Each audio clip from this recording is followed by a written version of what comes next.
Israeli Prime Minister Benjamin Netanyahu has welcomed the resumption of peace talks with the Palestinians, saying that they are an essential strategic interest for Israel, a move the Hamas government in Gaza called very dangerous.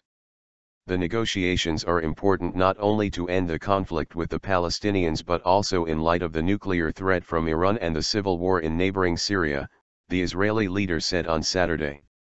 He further said he had in mind a number of objectives: preventing the creation of a binational state between the Jordan River and the sea, which will endanger the future of the Jewish state, and preventing the creation of another Iranian-backed terrorist state within Israel's borders, which could no less endanger us. Netanyahu's remarks were his first reaction to the Friday night statement by U.S. Secretary of State John Kerry, who said Israeli and Palestinian negotiators had agreed to meet to pave the way for a resumption of direct talks. The last round of direct talks broke down in 2010 over the issue of Israeli settlement building in the occupied West Bank and East Jerusalem. Prisoners' fate.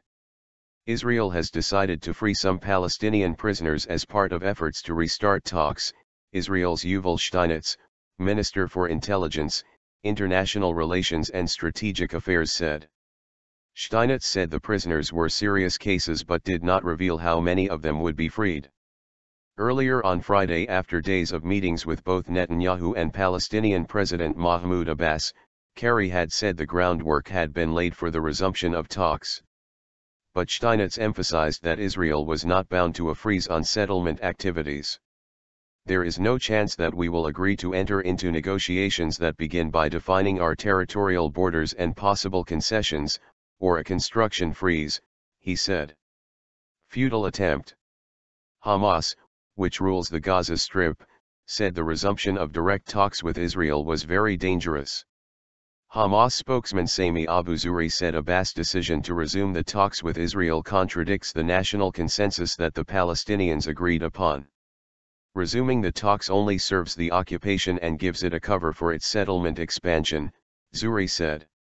Mustafa Barghouti, chairman of the Palestinian Initiative Party, said the talks will fail because the current Israeli government is a government of settlers and it would never recognize the legal Palestinian right of independence, of ending the occupation and of self-determination.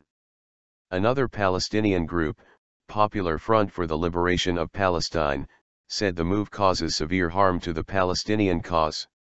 Jamil Mejr, spokesman of the group, said 20 years of absurd negotiations with Israel achieved a big zero, and only helped Israel to execute its plans of expansion.